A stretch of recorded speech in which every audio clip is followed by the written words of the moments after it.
Astagfirullahaladzim. Assalamualaikum warahmatullahi wabarakatuh. Volumenya belum ya.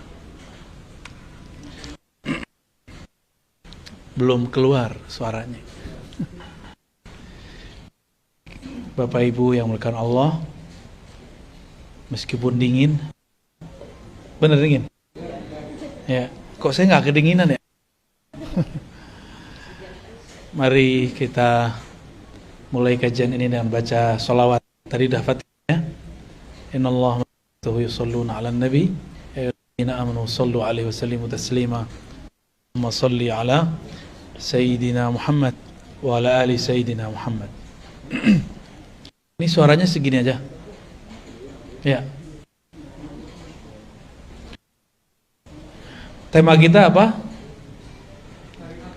Syariat, tarekat, hakikat, ma'rifat. Serius nih ngasih judul begini? Gak takut sesat?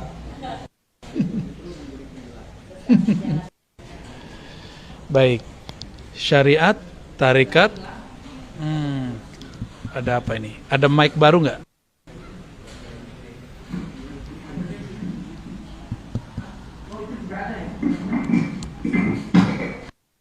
Ini nggak ngefek.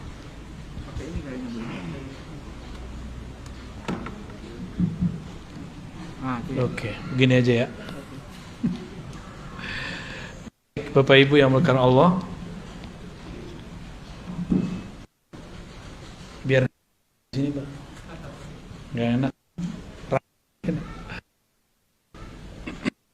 Nabi SAW tidak menyebut pembagian-pembagian begini secara eksplisit seperti ilmu. Sebagaimana tidak ada hadis sahih, hasan, dhaif. Sebagaimana tidak ada pembagian usul, tidak ada pembagian ilmu tafsir. Tidak.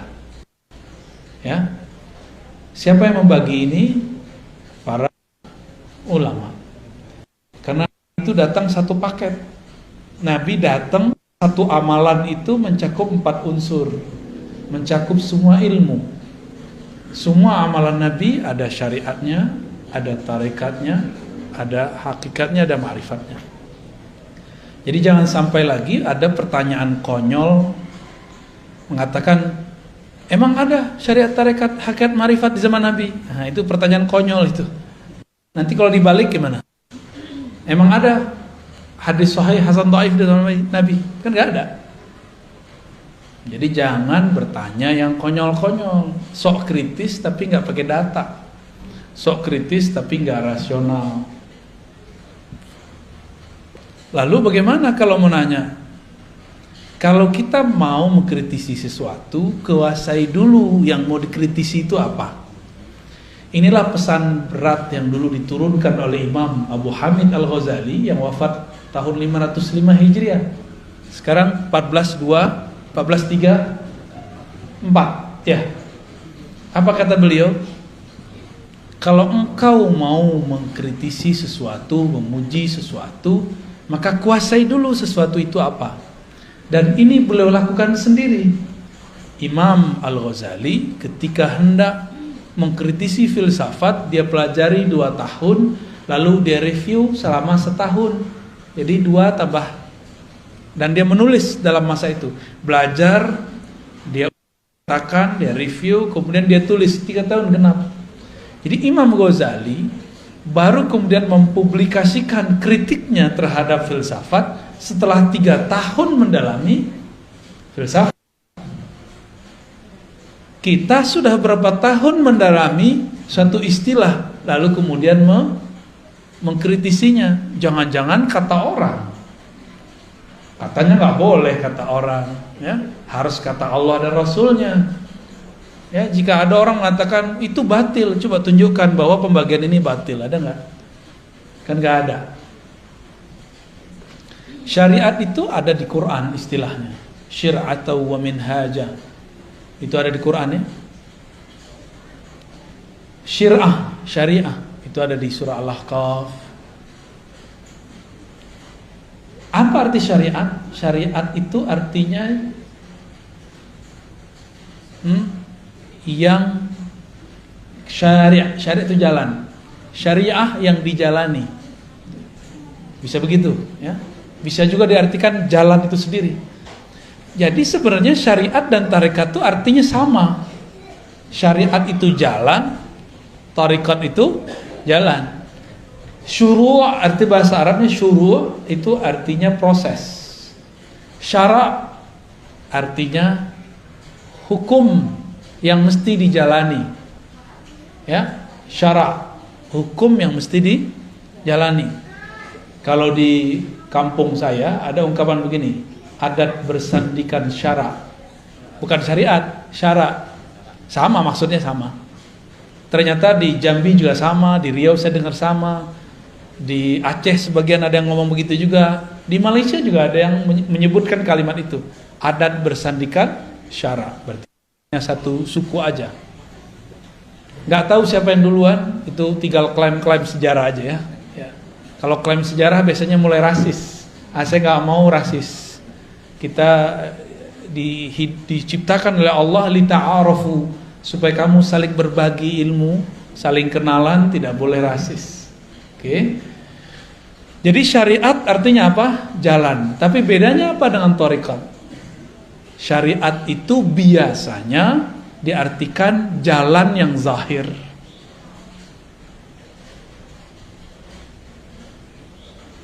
Kaedah-kaedahnya ada pada syariat.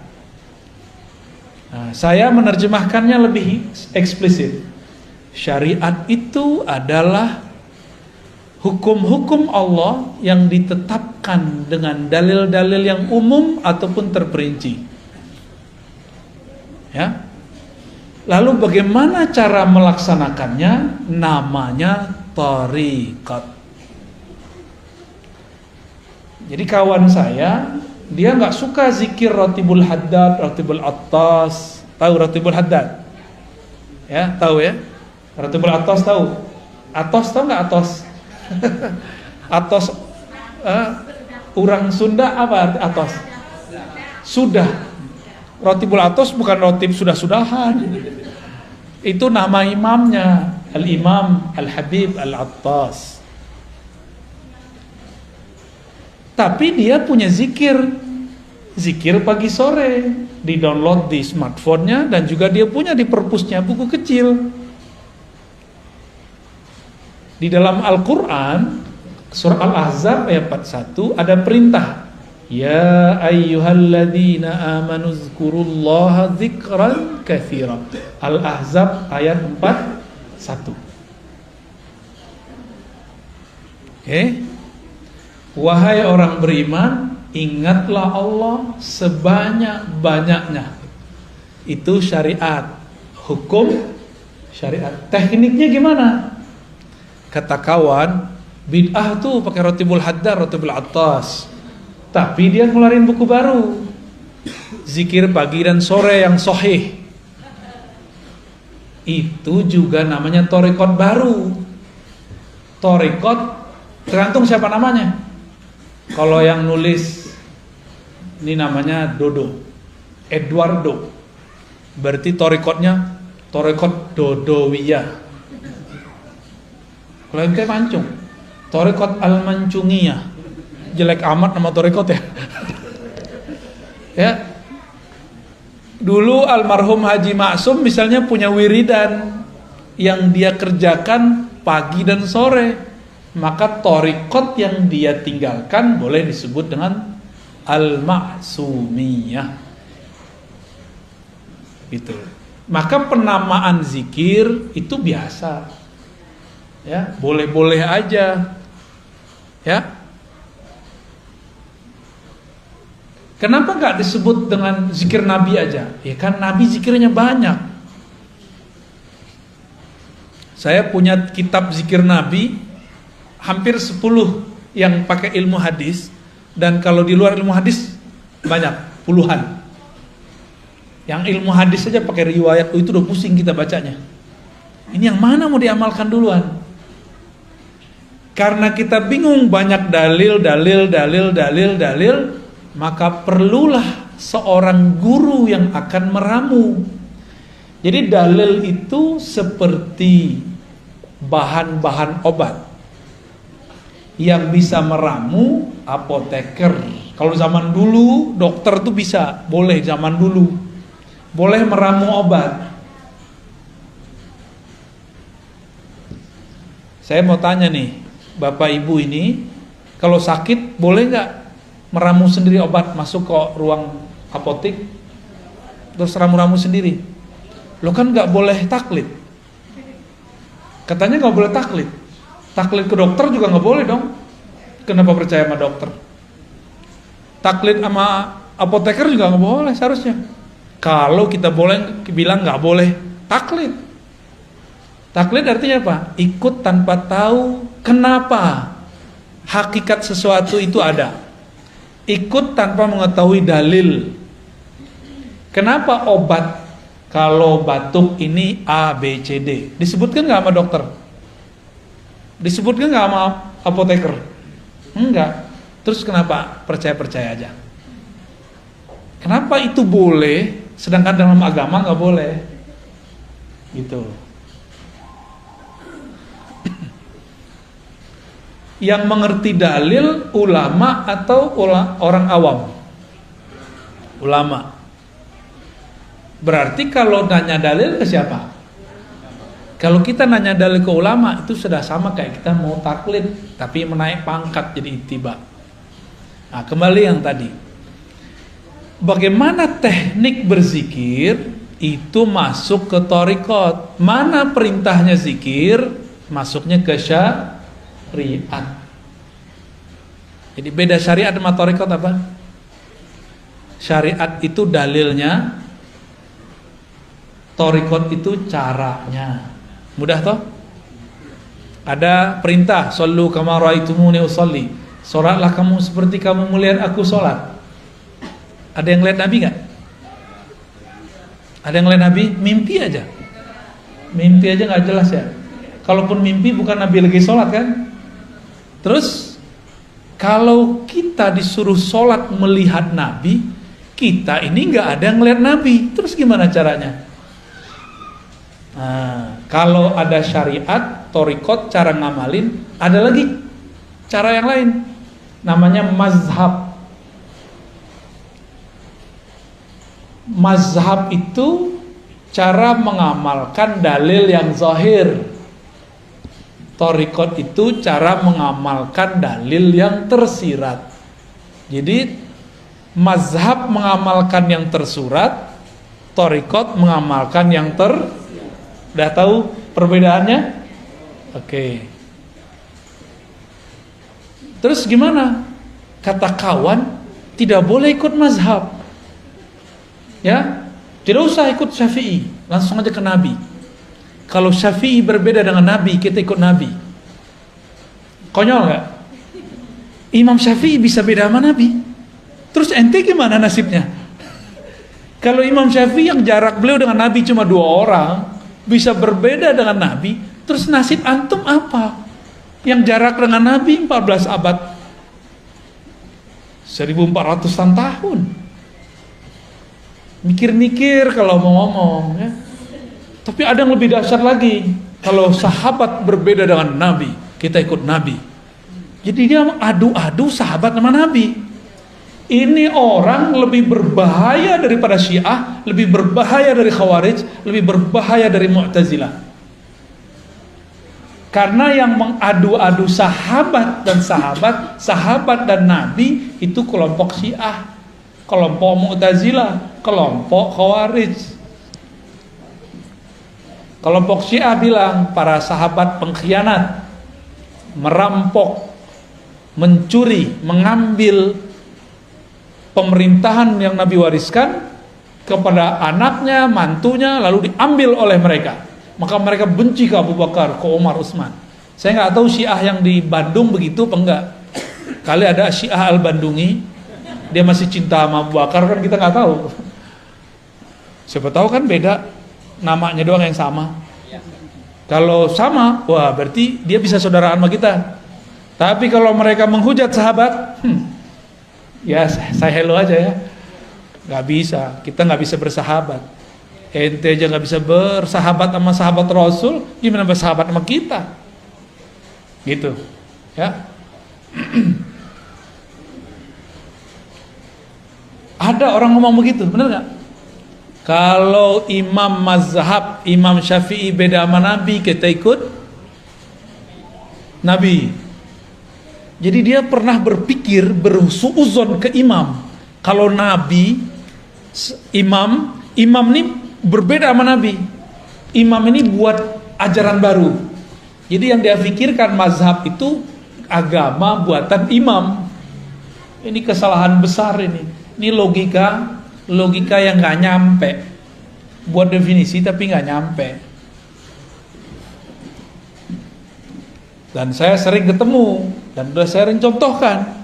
Mereka ngomong nggak usah ikut Syafi'i, langsung aja ke Sahih Bukhari. Masih ingat? Masih ada nggak orang begitu? Masih ada. Padahal kita udah ngaji kemana-mana, kita ulang-ulang ini. Tanda dia kalau ngeritik kita nggak pernah dengerin video kita.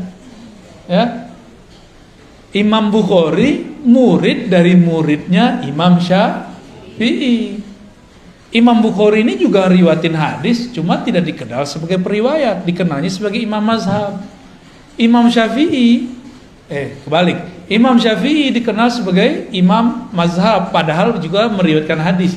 Imam Bukhari berguru ke murid Imam Syafi'i, maka mazhabnya Bukhari itu sangat dekat ke mazhab Syafi'i. Kalau Imam Subuki positif masukkan, Imam Bukhari mazhabnya Syafi'i. Udah positif belum masukkan. Karena pas kita presentasikan ajaran Imam Bukhari hampir dekat dengan mazhab Syafi'i.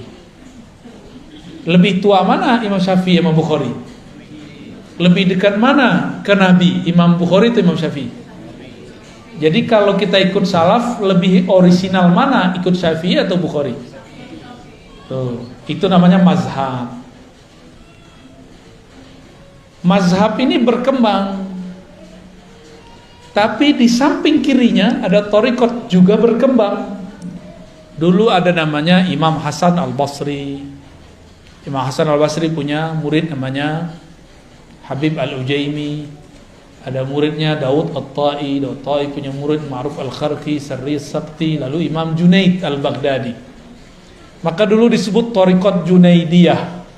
Apa nama thariqatnya? Junaidiyah. Tapi thariqat ini lebur, banyak cabangnya. Cabangnya ada thariqat Naqsyabandi, ada Qadiriyah, ada Khalwatiyah, ada Suhrawardiyah, ada macam-macam nama thariqat pecahan daripada Imam Junaid. Dalam pecahan itu, kita ambil dua sampel. Thariqat Naqsyabandiyah dan Thariqat Qadiriyah. Nabi berbicara dalam syariatnya, afdalul dzikri la ilaha illallah. Dalam surat Muhammad, fa'lam annahu la ilaha illallah. Ada syurb, fi syurb, mau ya?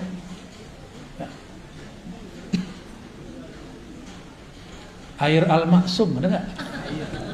Pakai bahasa Arab gak paham, Anda bilang Moya al-maksum. Maaf merepotkan ya. Gak usah pakai gelas, udah gini aja. Udah gini aja. Bismillah.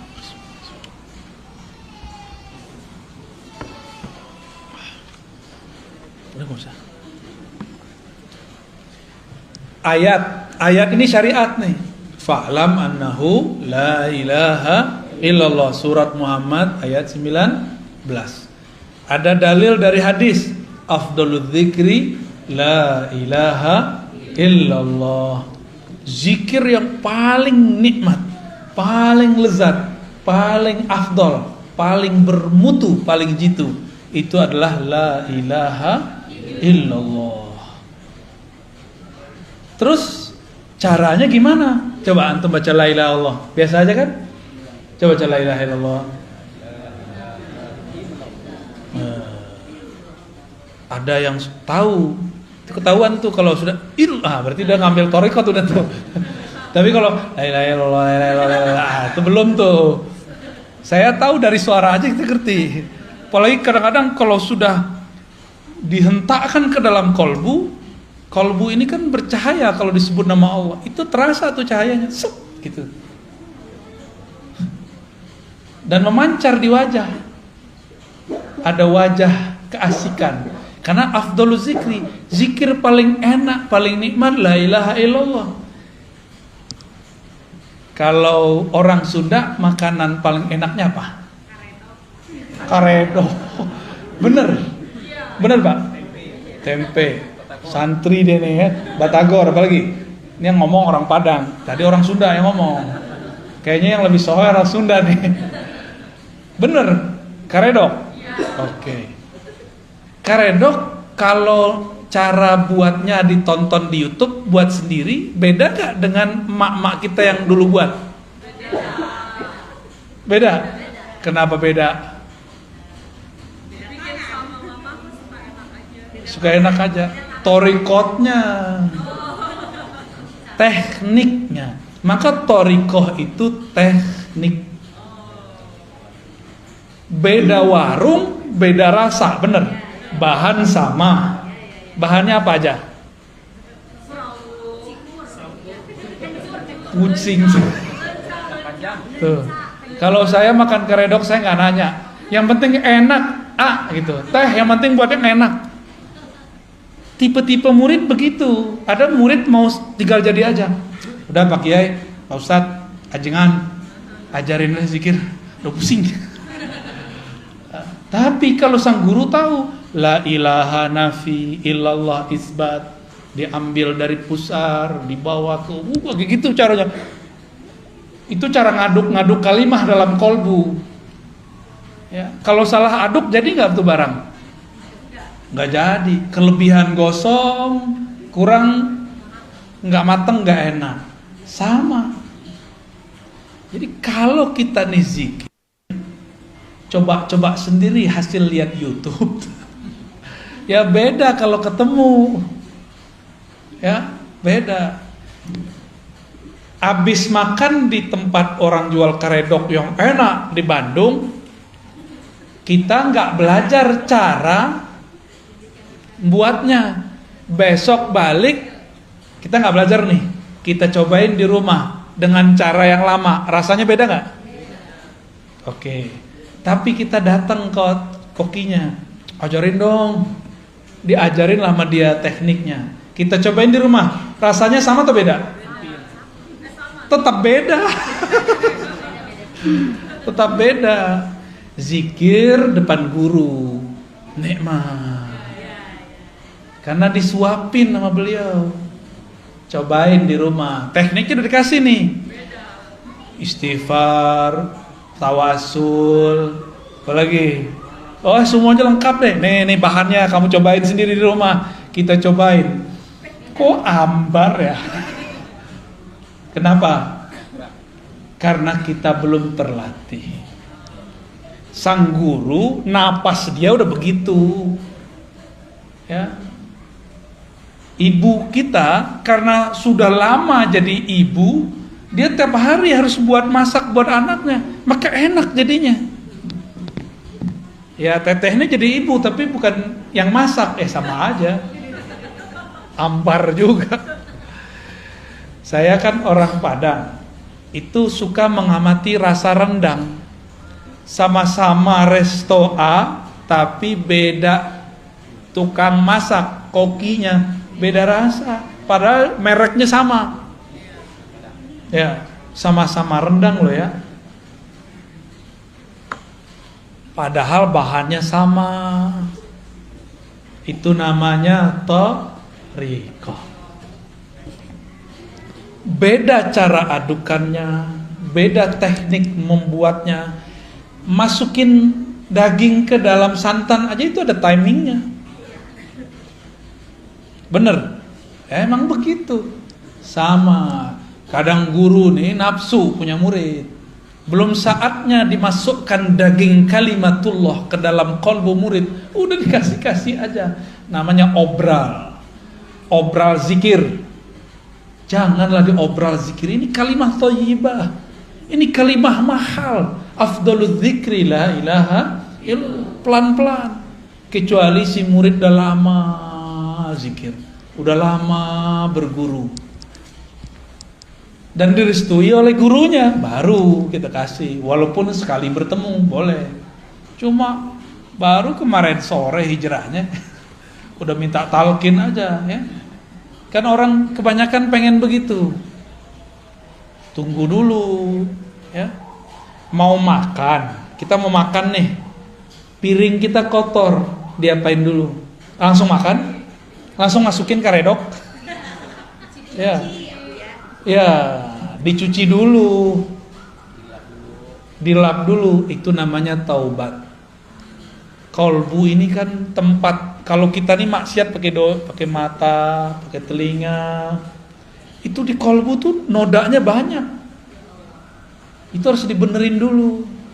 Baru nanti kalimah la ilaha illallahnya masuk ke dalam kolbu dan dia tidak ada halangan. Masuknya nikmat. Tapi coba jus stroberi enak gak? Cuma di dalamnya ada dahak. Di gelasnya ada dahak, gimana? Rasa jelly ya. Rasa apa? Dawet ayu. Warnanya berubah. Mau? Kan gak mau. Jusnya enak, tapi di dalamnya sudah ada yang menjijikkan. Kita gak bisa menikmati. Inilah yang terjadi pada murid yang dia talqin zikir sebelum kolbunya dibersihkan. Pembersihan kolbu cukup istighfar dan taubat. Sederhana. Sederhana aja. Pengakuan kepada Allah gak perlu kepada guru, ke Allah aja. Cukup Allah yang tahu masa lalu kita. Gak usah kita kemudian sampaikan kepada orang. Ya. Semua kita ini kan punya masa lalu yang gelap. Bahkan mungkin ya pelangi-pelangi, kadang gelap, kadang terang gitu ya. Ya inilah kita, kira-kira begitu. Kita emang begitu, mau gimana lagi? Maka saya nggak percaya ada orang suci 100% kecuali Nabi Muhammad Sallallahu Alaihi Wasallam, kecuali para nabi. Nggak percaya saya selain mereka. Kalau mereka emang maksumuna, dijaga oleh Allah. Kalau almarhum Haji Maksum namanya Al-Maksum, beliaunya nggak maksum. Benar Pak Cepi? Pernah dimarahin nggak Pak Cepi? Tuh dokter aja bilang pernah marahin. Menurut pandangan Pak Cepi sebagai anak, ayah pernah salah nggak? Pernah Pak tuh, namanya Al-Maksum benar. Maksud saya apa? Label-label A, B, C, D tidak akan merubah subjeknya. Kita bilang nih, inilah ajaran Rasulullah, inilah yang paling murni, ini langsung dari salafus saleh. Belum tentu, itu kan klaim aja. Inilah yang paling benar, inilah thariqah yang paling sahih, kan klaim. Iklan kecap. Ya, nomor 1 terus. Oke. Itu baru thariqah tuh. Udah mulai paham? Sama-sama karedok tapi beda teknik, beda koki, hasilnya beda. Sama-sama thariqat qadiriyah tapi beda mursyid, beda guru, beda mentor, beda murabbi, beda hasilnya. Beda enaknya. Dan jangan salahkan para salik, para penikmat ini, dia sedang memburu restoran ruhani. Namanya Naqsyabandiyah. Siapa dulu kokinya? Siapa dulu pimpinan dapurnya? Siapa dulu pemiliknya? Ya. Apalagi sudah beda menu. Naqsyabandiyah menunya beda dengan Qadiriyah. Di Naqsyabandiyah zikir lembut dulu, baru zikir keras. Nggak ada keras juga sih, zikir bersuara aja. Di Qadiriyah zikir keras dulu, la ilaha illallah, gitu kan? Kalau di Naqsyabandiyah enggak, mata dipejam, lidah dikunci, sebutlah selembut-lembut mungkin nama Allah. Kayak kita bermanja-manja kepada sang kekasih bernama Allah. Beda enggak? Beda, badan lemes-lemesin. Kalau di Thariqah Qadiriyah, enggak. Kalau perlu tangan di kepal. Dulu saya belajarnya begitu. Kepal tanganmu, ya. Tarik nafas. Baca. Mulai dari zikirhu Allah, la ilaha illallah, Allahu, semuanya itu. Ada zikirhu aja, ada ahad-ahad aja. Betul-betul menghentak di dalam badan ini. Nah, ada ilustrasi lain. Kita ini ada yang suka musiknya nge-rap, nge-rock. Ada yang suka musiknya slow, bener. Ini wajahnya wajah apa nih? Nggak percaya.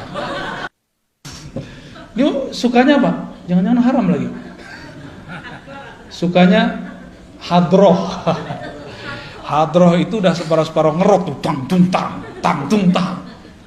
Saya alirannya slow. Jadi kalau datang ke hadroh, saya request yang lembut dikit ya, gitu. Karena kalau denger duh.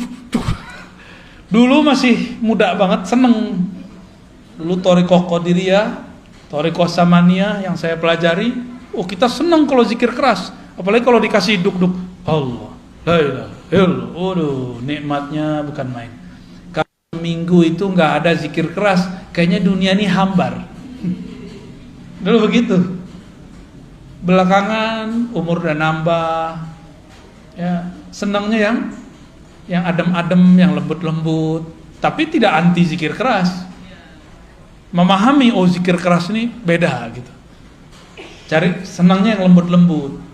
Datanglah Syekh Ahmad Khatib As-Sambasi yang hijrah ke Makkah. Dia belajar 2 thariqah, Naqsyabandiyah, Qadiriyah. Dia gabunglah satu paket. Zikir keras dulu, habis itu lembut. Ya boleh-boleh juga sih.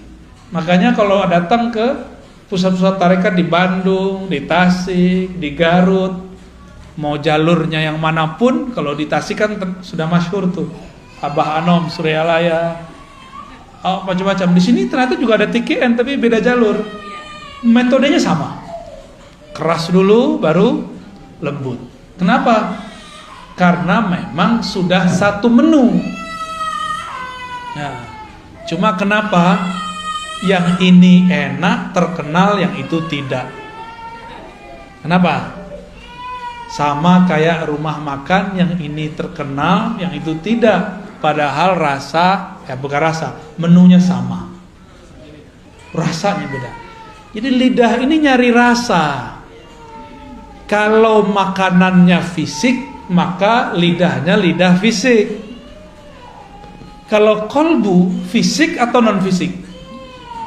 Maka yang dia sedang cari menu-menu makanan non fisik. Oleh karena itu ulama kita mengatakan zikrullah qutul qulub. Zikrullah itu adalah nutrisi makanan kolbu. Ya. Zikrullah makanan kolbu. Saya mau tanya, mau nggak tiap hari dikasih karedok teh? Bapak Ibu, mau nggak tiap hari dikasih apa biasanya? Nasi liwet. Mau nggak tiap hari dikasih nasi liwet? Enak juga. Lama-lama tensinya naik, kolesterolnya naik, lidahnya tiba-tiba jadi asin. Mau nggak tiap hari? Bosan. Oleh karena itu, kolbu ini juga ada kebosanan. Innallaha la yamallu hatta tamallu. Allah itu tidaklah akan bosan selama-lamanya sampai kamu bosan. Maka teknik la ilaha illallah pun ada macam-macamnya. Ada teknik A, ada teknik B, ada teknik C. Zikir keras itu tekniknya beda dengan lembut. Dalam keras itu juga ada beberapa teknik. Bosen. Inilah masalah thariqat. Ini masalah thariqat, ini saya sampaikan nih. Kok thariqat zikirnya 2 aja, la ilaha illallah ma Allah. Padahal zikir banyak. Berarti ada yang belum sempurna dalam thariqah itu.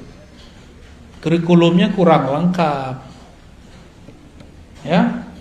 bakal bosen nanti kalau cuma zikir la ilaha illallah doang. Selama-lamanya zikir keras mulu, bosen. Maka harus ada zikir lain.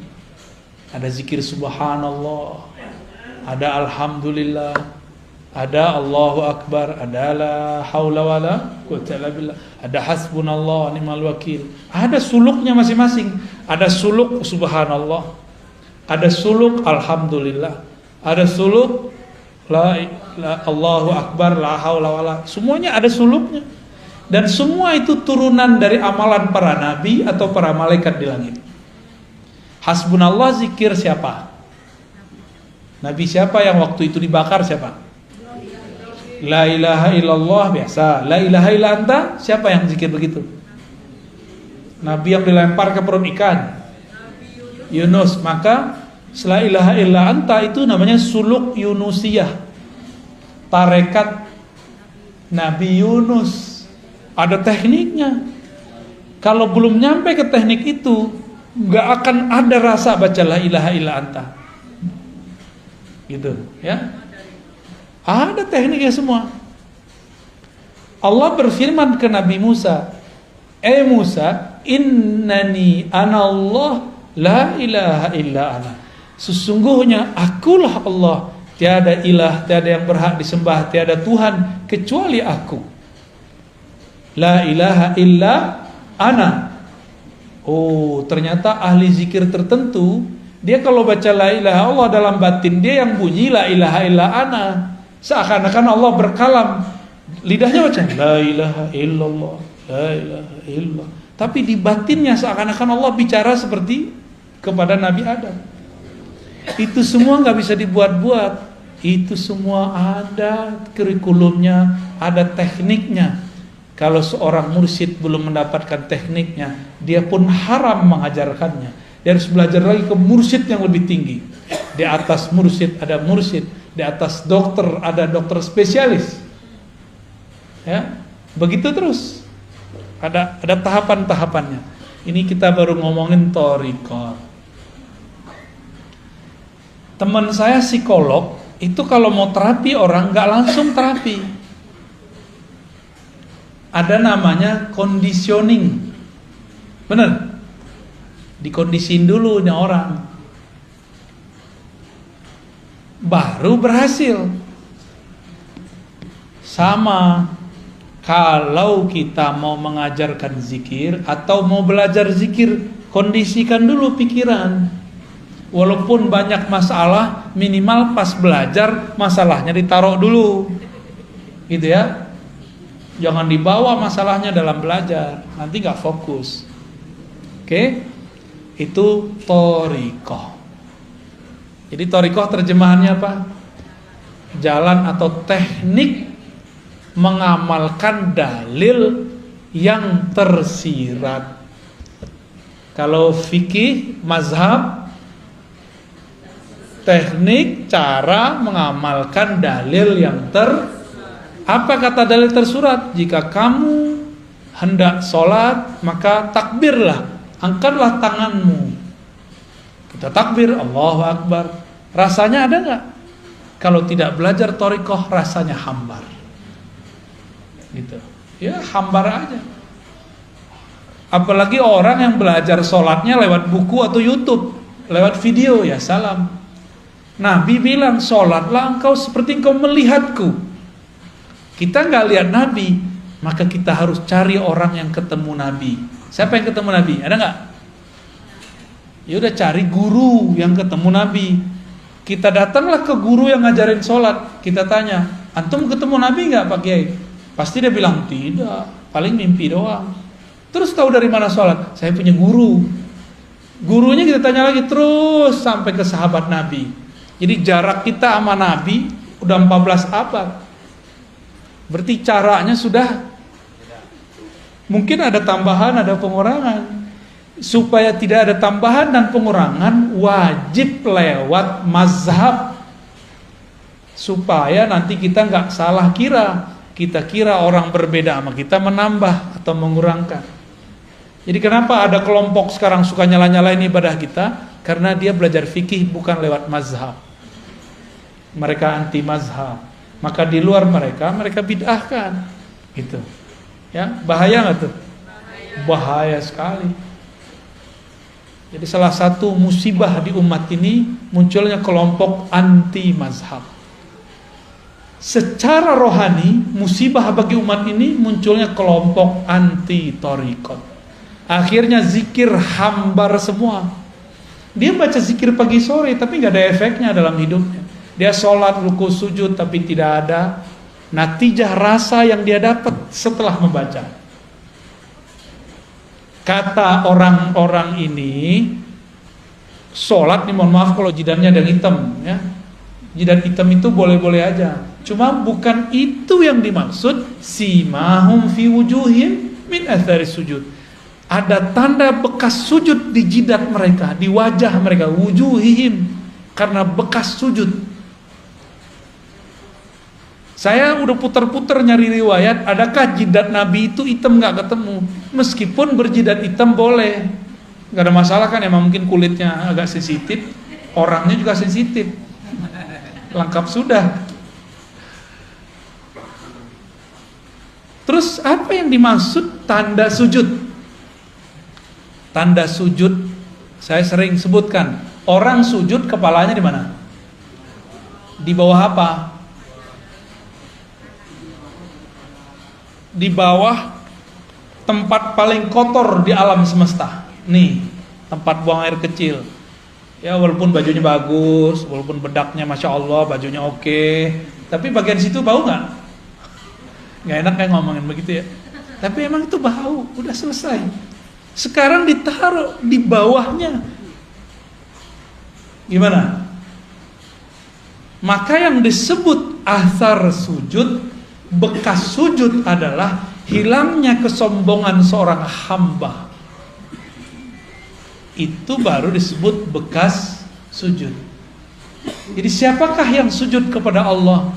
Orang yang sudah melepaskan kesombongannya, ego-egonya, merasa sok pinter, sok alimnya, sok solehnya, sok merasa paling benernya, dia buang sudah. Karena yang merasa sok bener di sini, bener. Yang merasa pinter mana?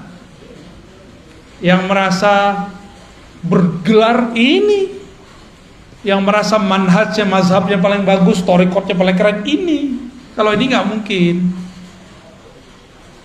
Ini maka ditaruh di bawah. Jadi asarus sujud adalah kerendahan hati. Efek dari sujud adalah rendah hati. Gimana? Udah rendah hati belum? Lagi belajar. Karena kadang jujur, mending jujur begitu.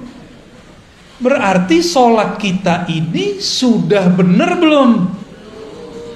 Kira-kira sholatnya diterima nggak? Kayaknya nggak diterima sih. Soalnya simahum fi wujuhimnya belum ada. Karena puncaknya sholat ketika kepala di bawah. Di saat itu tidak ada lagi ego, tidak ada lagi sombong. Kalau masih ada, sholatnya belum diterima, kira-kira gitu. Gimana dong? Orang-orang kayak kita ini sok soleh, sok merasa sholat. Ada orang telat sholat aja kita kata-katain. Ya, ada orang gak sholat, kita suzon. Ya. Dia padahal udah jamak. Ada orang kita lihat gak sholat, padahal dia sudah jamak. Bisa gak begitu? Ya, susah ya. Emang begitu sih ya. Di otak ini, ya, kortek depan ini dia sukanya prasangka. Ternyata otak ini di istilah orang-orang ahli neurologi disebut otak reptil. Ini yang disebut dalam Al-Quran, ulaika kal an'am, mereka itu seperti binatang. Otak reptil itu 5-10%. Selebihnya sisanya berapa? Otak kanan, otak kiri 40, 45 ya, 45. 45 kiri kanan itulah yang akan mendalami thariqat, hakikat, ma'rifat. Sayangnya orang cuma berpikir pakai 10% ini. Makanya jadi bodoh seumur hidup. Keras sekali. Cari lawan terus, karena reptil kan suka nyari lawan. Kepalanya begini terus tuh. Siapa lo? Aliran baru nih. Jadi setiap kali ada kelompok baru, kepalanya seperti reptil. Kalau nggak menghindar, ngelawan. Begitulah terus. Ulaika kal an'am. Nyalak mulu, ya? Maka di Quran disebut seperti kalbun, seperti si kuku.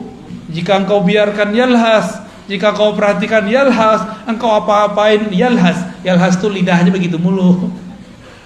Auzubillah min dzalik. Kita ini jangan-jangan baru sujud fisiknya, belum sujud. Kita baru sujud fikih, mazhab, belum sujud thariqat. Kalau sudah sujud thariqat, tahu tekniknya. Kalau engkau sujud, rendahkan egomu, hancurkan egomu, hinakan jiwamu di hadapan Allah. Dihina-hinain benar. Baru berbuah namanya tawadhu. Namanya hakikat. Ya, jadi hakikat itu buah dari orang dari tarekat. Zikir. Ala bidzikrillah tatmainnul qulub. Ketahuilah hanya dengan menyebut nama Allah hati jadi tenang. Cara nyebutnya gimana? Ada cara nyebutnya. Gimana cara nyebutnya? Nama ala bizikrillah, hanya dengan nyebut nama Allah. Nama Allah siapa? Ya Allah. Gampang tuh? Bismillah. Gimana cara nyebutnya? Allah. Gitu cara nyebutnya? Enggak. Ada tekniknya. Ya.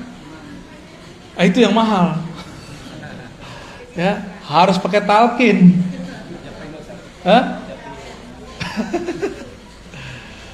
Harus pakai talqin, mahal itu. Maka barang begini nggak boleh diobral, haram hukumnya diobral. Ini mutiara dari Allah, karena dia seafdol zikir.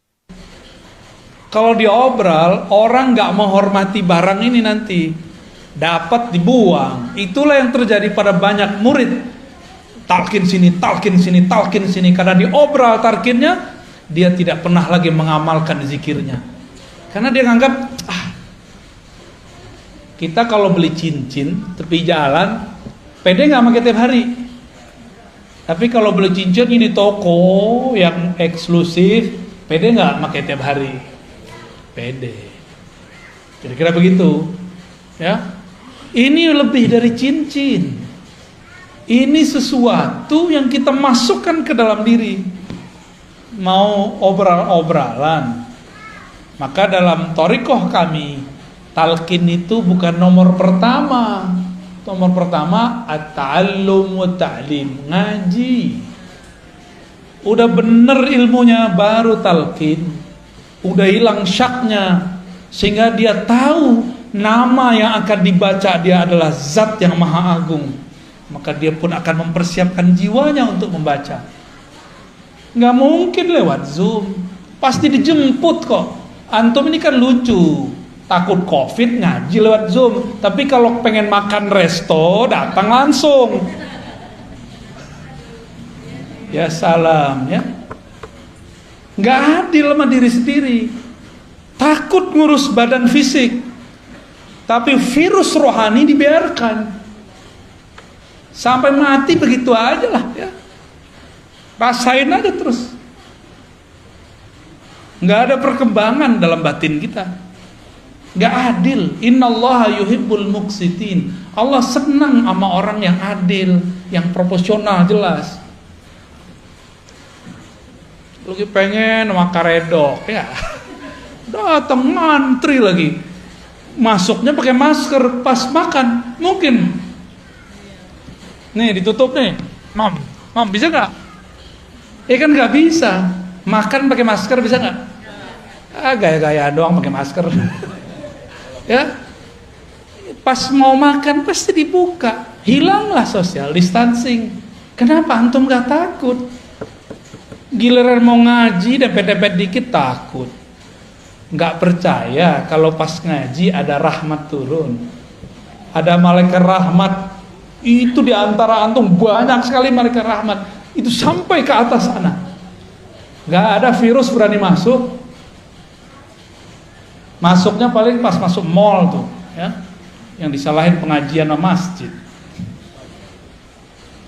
Malaikat itu kalau ada orang duduk di tempat zikirnya lalu doa, Allah marhamhu, ya Allah rahmati dia, selamatkan dia, jagalah dia. Malaikat kalau doa mustajab nggak? Dia nggak pernah dosa, ya, masih takut?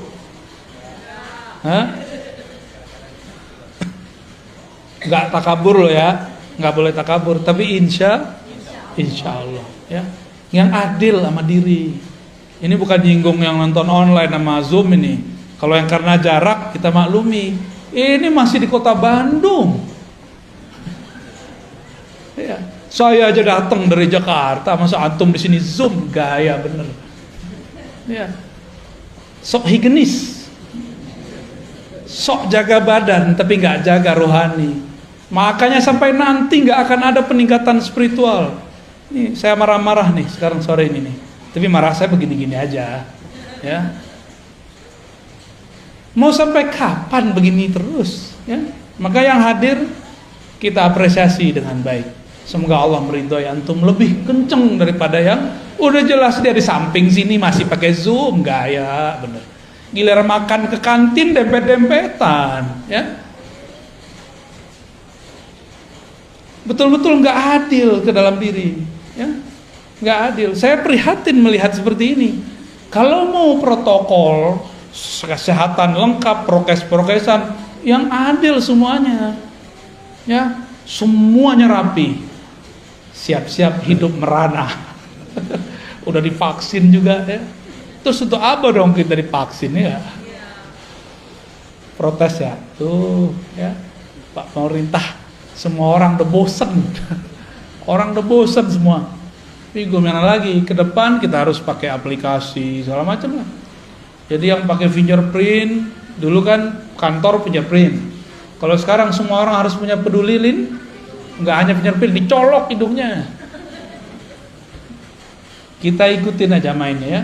Yang penting kalimah Allah bertahta di dalam kalbu, ya. Yang penting ketenangan muncul di dalam jiwa, harus muncul di dalam jiwa.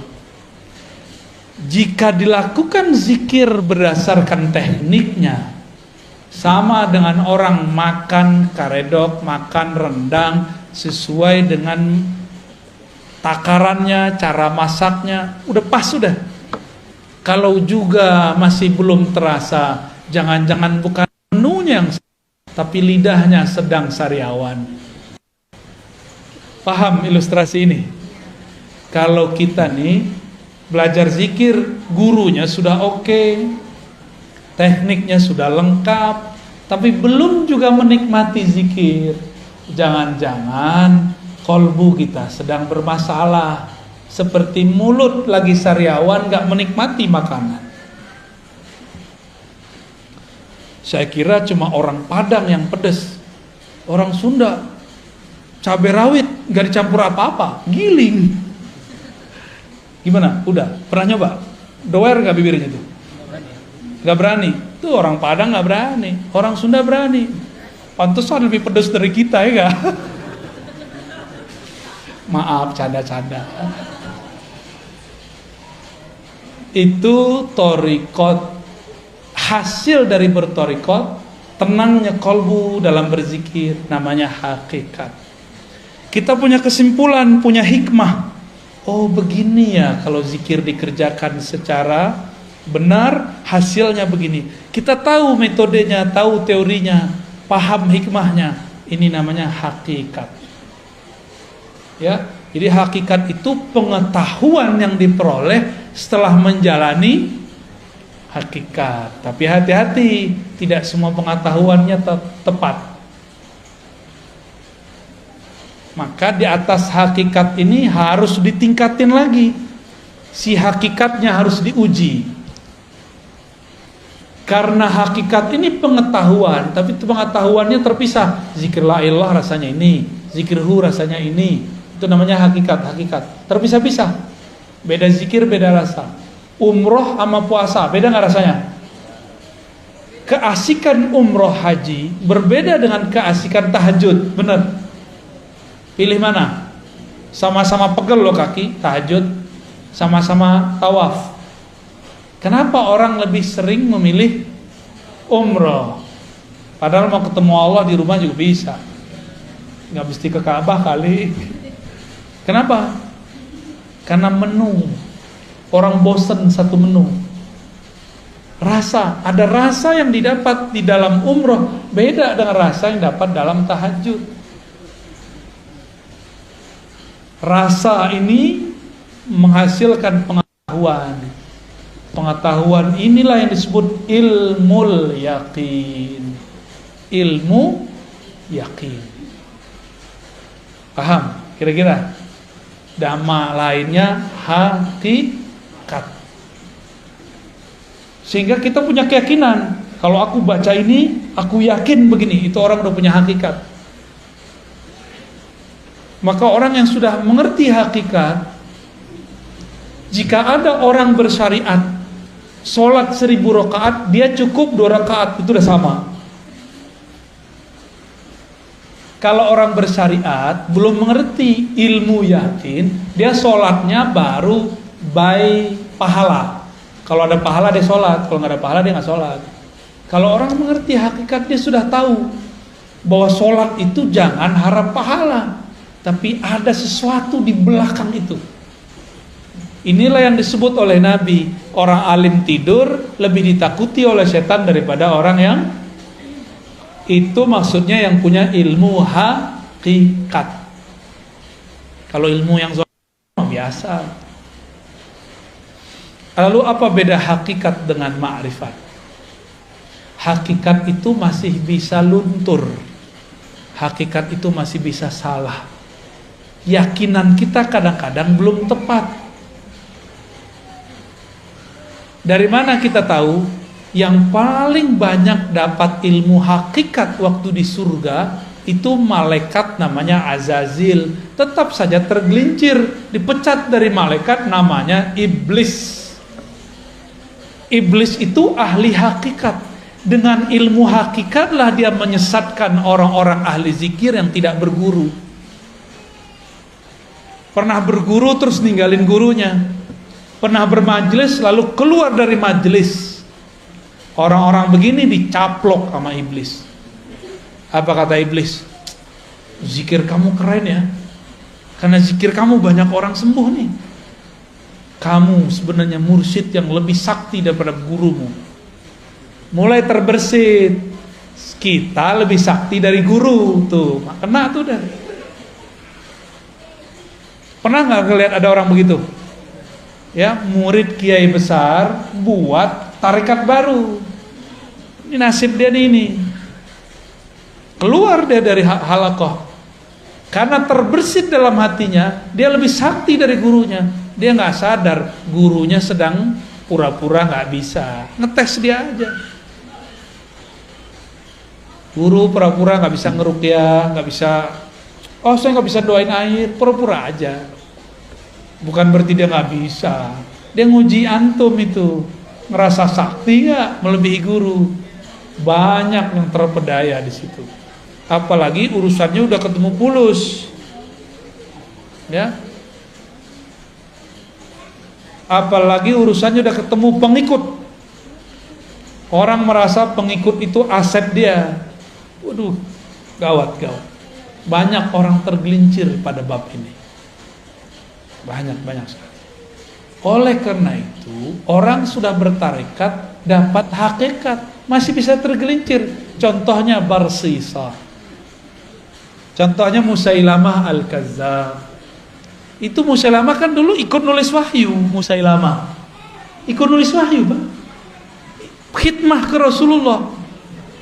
Maka kita berdoa orang-orang yang berkhidmah untuk agama ini, untuk kita, tidak membelot di akhir nanti. Amin. Ya, ini bahaya benar. Kenapa? Si Musailamah ini melihat harian Nabi, dia mikir, Nabi mah biasa aja orangnya. Kita begini, dia begini. Kita begitu, dia begitu. Akhirnya dalam pikiran apa? Nabi ini orang biasa kayak. Kejadianlah sekali, ada penulis wahyu selain Musailamah. Nabi turun ayat kepada Nabi. Tapi Nabi gak bacakan semua. Nabi masih tertegun, keasikan membaca ayat. Si penulis wahyu ini diizinkan Allah terbuka tarbir rohaninya. Dia dengar Jibril baca ayat. Surat Al-Mu'minun itu tentang penciptaan alam, penciptaan tubuh kita. Fatabarakallahu ahsanul khaliqin. Dengar dia.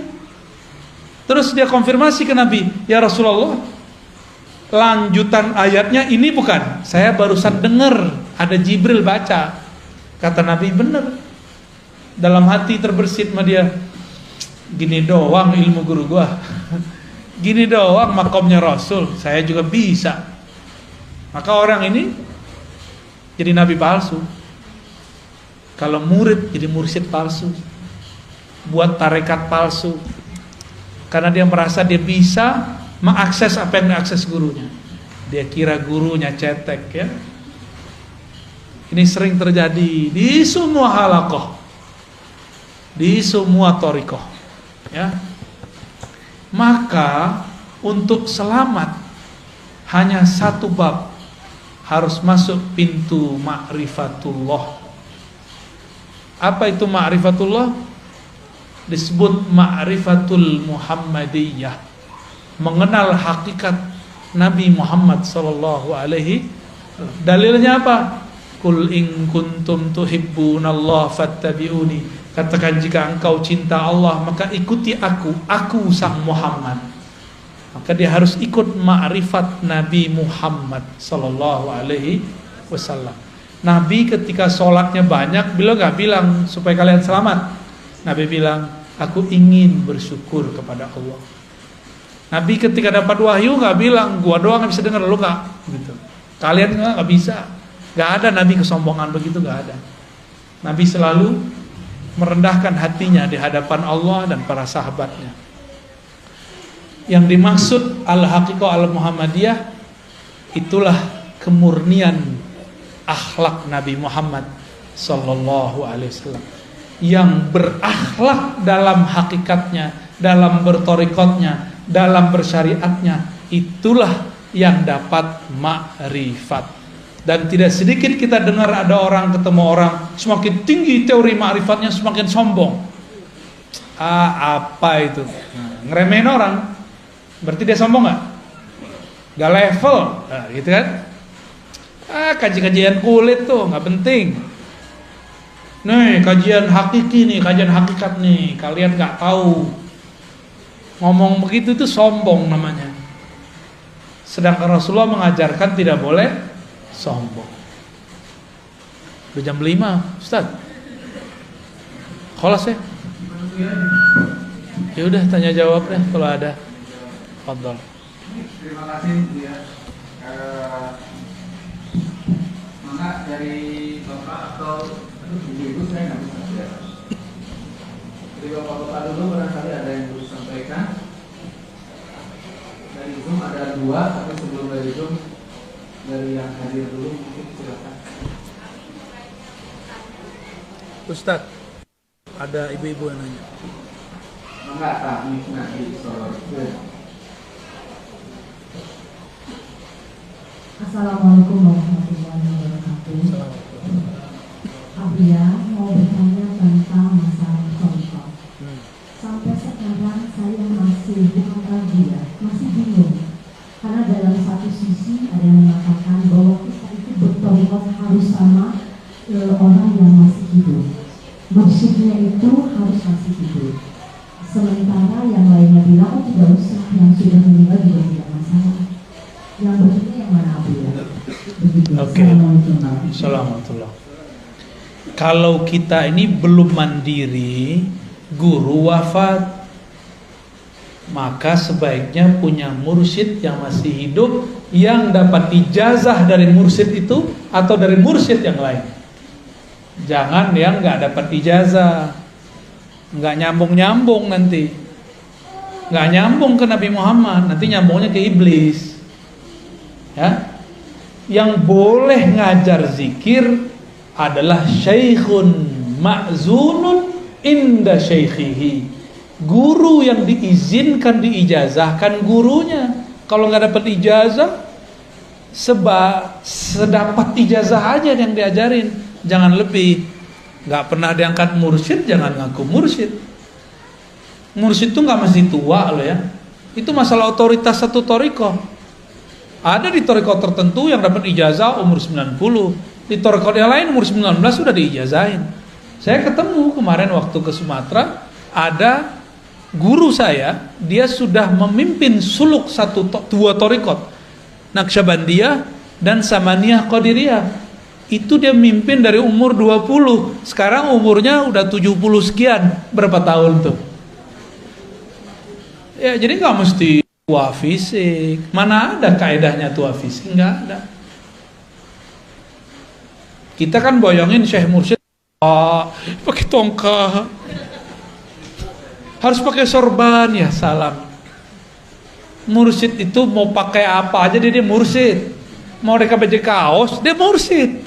Orang nggak akan bisa luput karena ada mutiara di kolbunya. Sekali dia berbicara, keharuman rohaninya tercium oleh orang yang mencari rohani.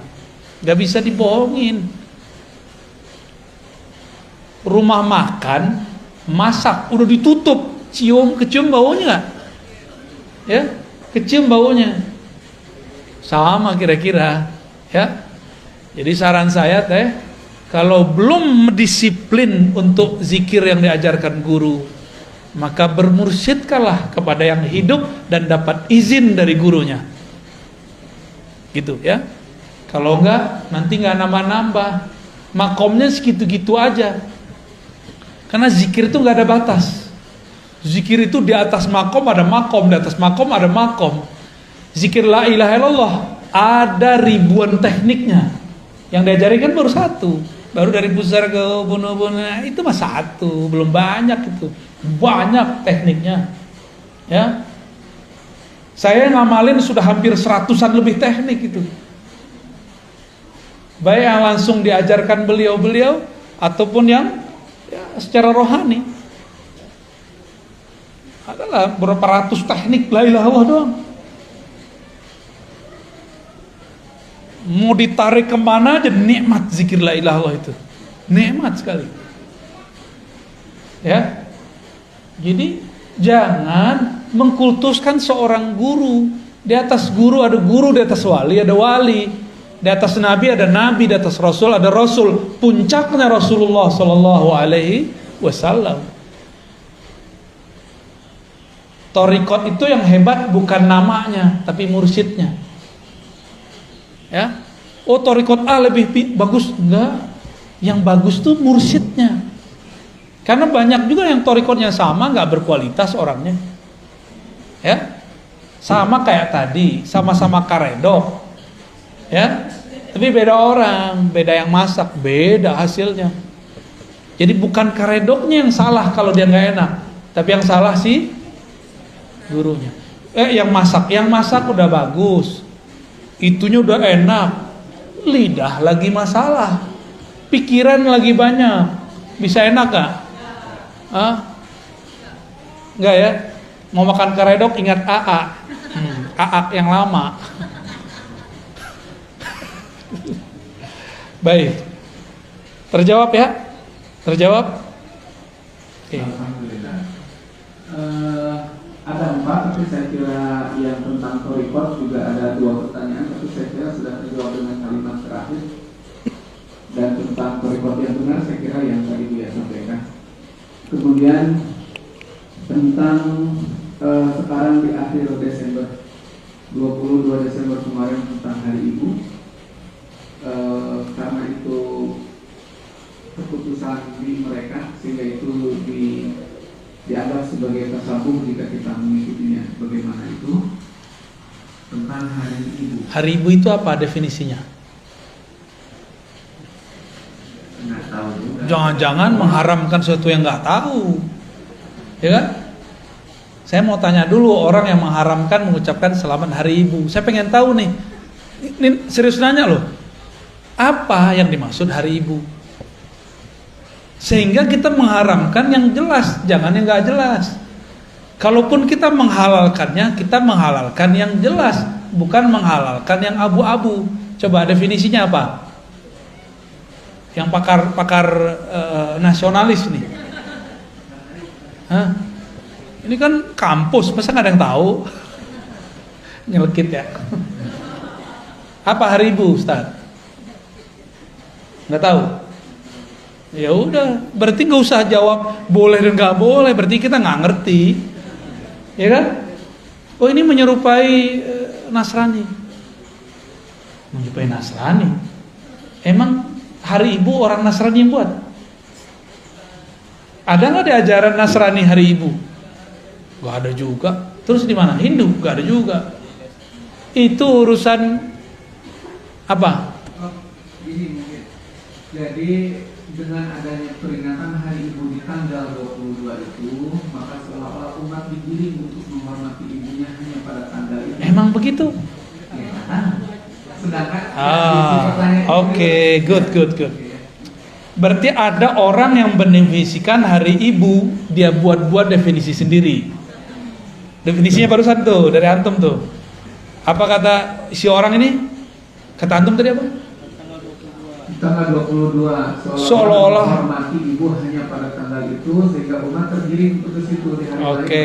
Sekarang kita tanya sama yang menetapkan hari ibu tanggal 22. Apakah begitu maksud dia? Enggak, coba buka sendiri kan udah ada googling. Terus selama ini Google nggak dipakai, cuma nonton yang nggak jelas. Cobalah, aneh pura-pura nggak tahu kok tadi ya. Emang begitu definisi hari ibu. Giliran belajar agama pakai Google, yang begini aja yang cetek aja nggak pakai Google. Gaptek namanya, itu benar fatwa al-gaptekiyah. Fatwa mazhab gaptek. Tanya dong sama orangnya. Apa maksud mereka hari ibu? Apakah cuma hari ibu menghormati ibu? Memang begitu yang membuat kebijakan buat? Enggak kok, kita aja suuzon. Jadi kita buat definisi sendiri, terus kita haram-haramin. Sama kayak orang mau posting video, buat sendiri videonya, rekam sendiri, posting sendiri, like sendiri, puji-puji sendiri, wow keren. Lah ya salam. Ini zaman benar-benar bahlul bener ini. Buat definisi sendiri, terus haram-haramkan sendiri, terus marah-marah sendiri, terus ajak umat untuk marah-marah.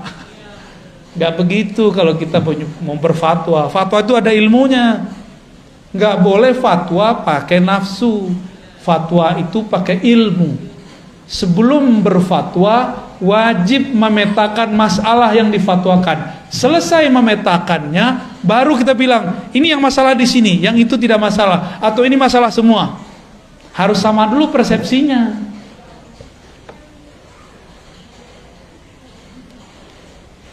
Orang Muhammadiyah punya Islam berkemajuan, NU Islam Nusantara, di Wasliyah ada Islam apa kemarin?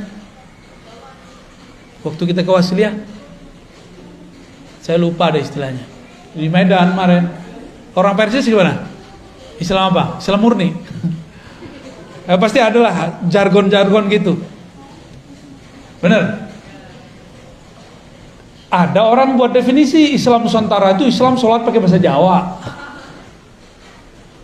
Ntar kalau yang benci Muhammadiyah, Islam berkemajuan, nanti sholatnya pakai bahasa Inggris, maju. Emang begitu? Saya buat definisi sendiri, terus saya salah-salahin orang, diketawain nggak? Jadi kalau kita mau menentang, menerima, mengamalkan sesuatu, tanya definisinya kepada yang punya barangnya. Namanya tabayyun. Ijja'akum fasikum binaba'in fatabayyanu. Itu Ustaz ya. Jadi gimana? Boleh nggak hari Ibu? Ya? Harus. Ya. Berarti hari Ibu bukan menggiring umat, hanya menghormati Ibu, hari Ibu saja, benar? Ya. Kalau begitu definisinya ada masalah nggak? Tapi kalau definisinya hari Ibu adalah hanya hari itu aja menghormati Ibu, itu baru nggak benar. Tapi ternyata definisi itu nggak ada kan? Nggak ada. Ya sudah udah beres kok. Kita aja yang cari-cari masalah, rame-rame sendiri, tengkar-tengkar sendiri, ngundang masalah. Ya, emang ada bahasa Arabnya bahsul masail, cari-cari masalah. Jangan-jangan pertanyaannya masalah ya? Bener. Ya lanjut. Yang satunya lagi juga saya kira harus dibahas dalam bahsul masail. Tapi yang saya akan bacakan tentang Thariqah aja. Apakah saya boleh ikut Thariqah Buya? Banyak tadi yang harus diikutnya 100 lebih ya. Masya Allah. Jadi gimana dong? Itu pertanyaan antum kali. Thariqah saya ngaji. Jadi ngaji aja dulu. Ngaji dulu, 1, 2 ngaji. Antum hafal nggak? Yang kedua apa? Hah? Tuh, pada lupa. Ini khidmahannya aja lupa. Apalagi antum. Khidmah. Yang ketiga baru talqin. Jadi saya nggak mentalkin kecuali saya lihat orangnya sudah berkhidmah baik ke perjuangan thariqah atau ke umat. Kita lihat dia. Atau dia sudah berkhidmat jauh untuk dirinya. Ada orang datang dari mana-mana. Dia udah lama ngaji, udah mentok. Kita lihat hikmatnya bagus, kita talqin. Tapi itu nomor 3, bahkan nomor 4 gitu. Terus apa lagi? Sholawat. Maka orang ikut thariqah kami nggak punya sholawat, keluar aja ya. Kita sholawat minimal 313. Atau kalau nggak bisa 100 pagi 100 sore. Tuh, nggak bisa juga ya 10 pagi 10 sore, nggak bisa juga. Nggak bisa juga. Udah diskon tuh ya, thariqat ad-diskonia suwe. Terus apa lagi? Mujalasalatul sholihin, duduk bersama orang soleh, bergaul dengan orang soleh. Kita ini kan gak soleh, kita ini masih rusak.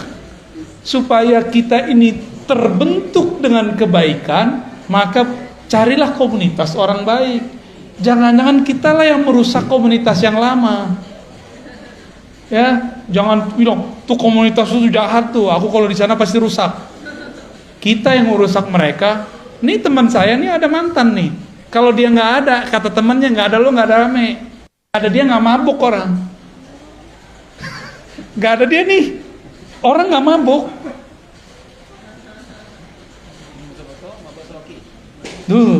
Itu mah cetek sama dia. Orang kalau mabuk masih ngomong-ngomong, kata itu mah cetek. Bagi dia udah hilang. Serius itu. Jadi kitalah yang menyebabkan orang rusak. Karena muka kita ini muka syahwat, ya kan? Muka bejat lah muka kita ini. Saya ngomong ke dalam diri saya sendiri. Bahwa di dalam diri ini ada kebejatan, ada kenakalan. Saya ngomong begini bukan untuk antum saja, untuk diri saya sendiri. Karena gejolak itu masih ada dalam diri saya. Karena wajar umur masih belum terlalu tua. Masih muda toh. Iya. Masih seger lah. Gejolaknya kuat. Lebih berat saya kali daripada antum. Saya ketemu banyak orang. Macam-macam warna kulit, macam-macam. Pusing kita. Tapi kalau karena di dalam ini jorok mikirnya. Kalau dalamnya bening jadinya. Kalau dalamnya oke, keluarnya oke. Ya. Jadi tuduhlah, katakan ke dalam diri, wahai jiwaku yang penuh dengan kemunafikan, jangan engkau tuduh orang lain munafik.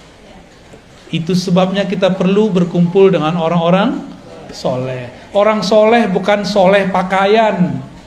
Sekalian pasti soleh dalam artian solihun, yang sesuai lahir dan batinnya. Itu bahasa Arab. Soleh itu sesuai, lahir batinnya sesuai. Ya, baik. Apa thariqat terakhirnya apa? Hah?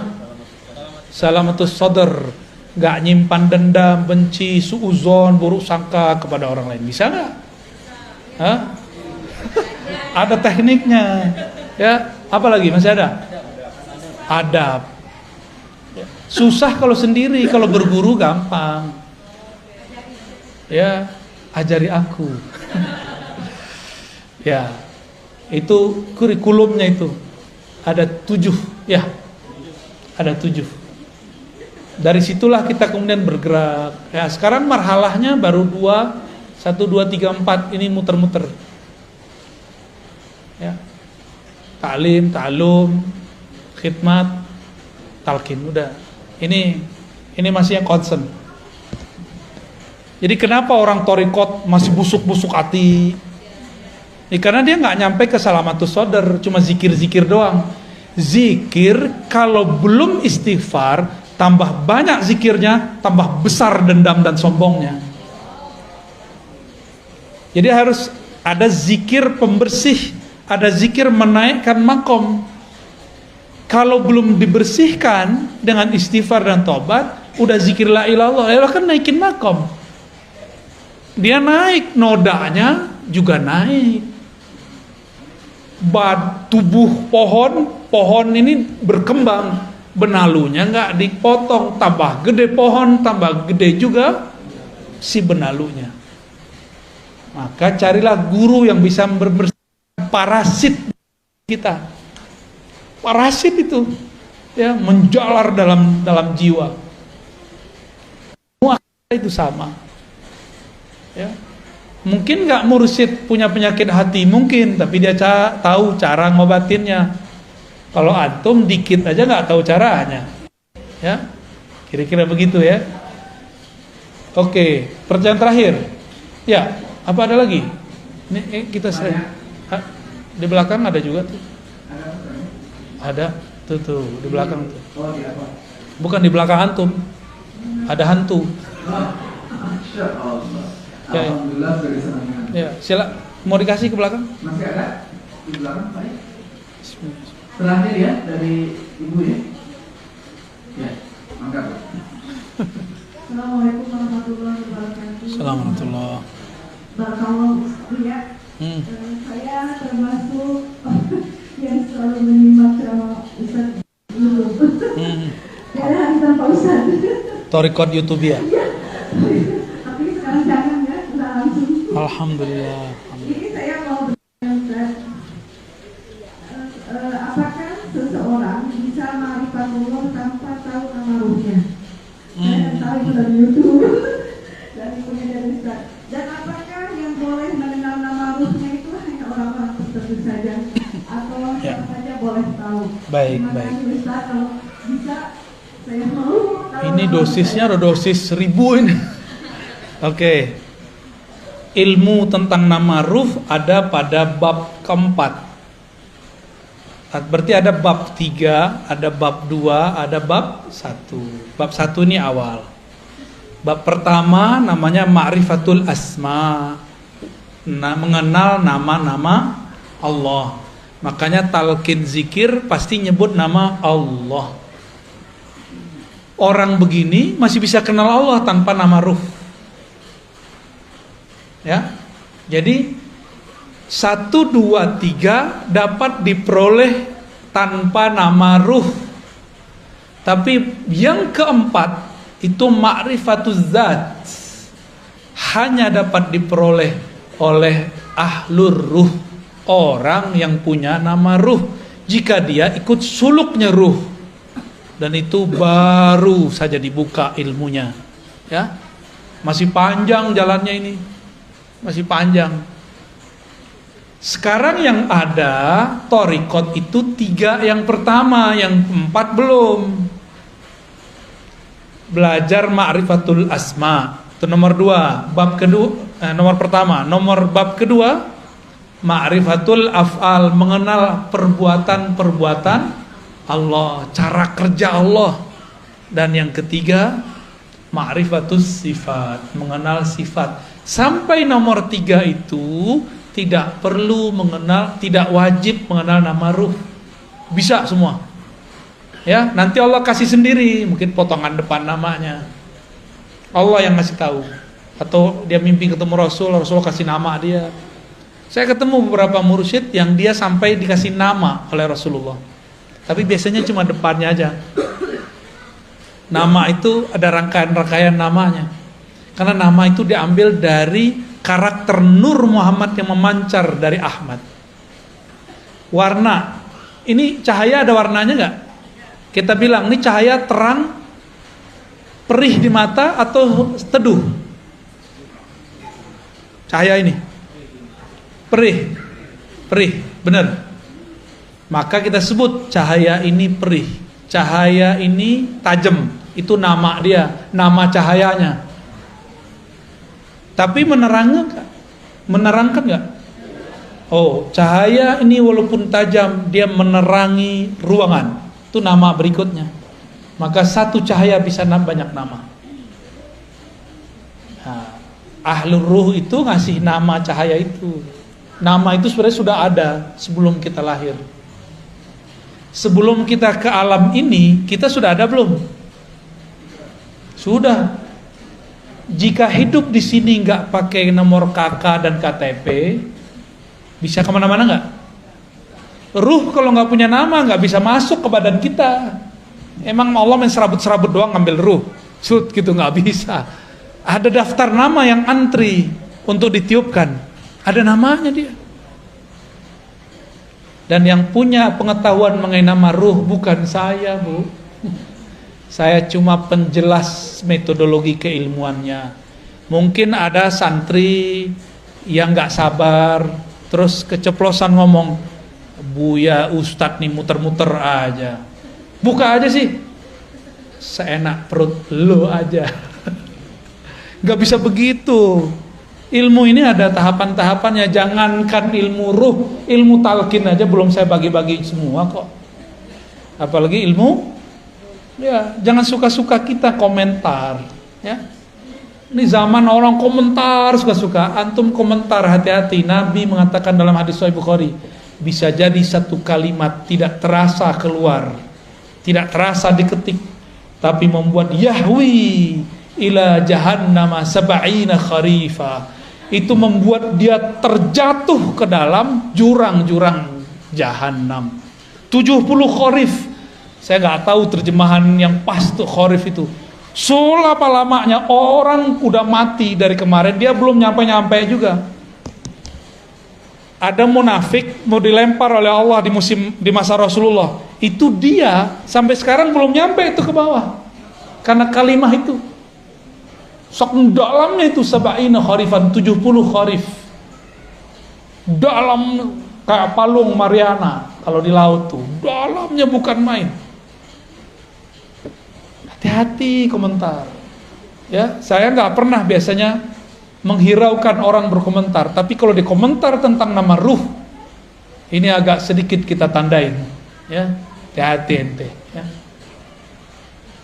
Hati-hati gitu aja. Nabi Musa ingkar dikit aja diputus sama Nabi Khidir. Padahal itu sudah buat kontrak itu. Kita bukan nabi, men ingkar-ingkar aja.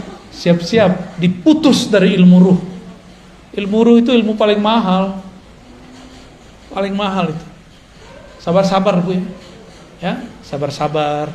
Nanti kalau ada komunikasi dengan teman-teman riba, daftar aja nama ruh.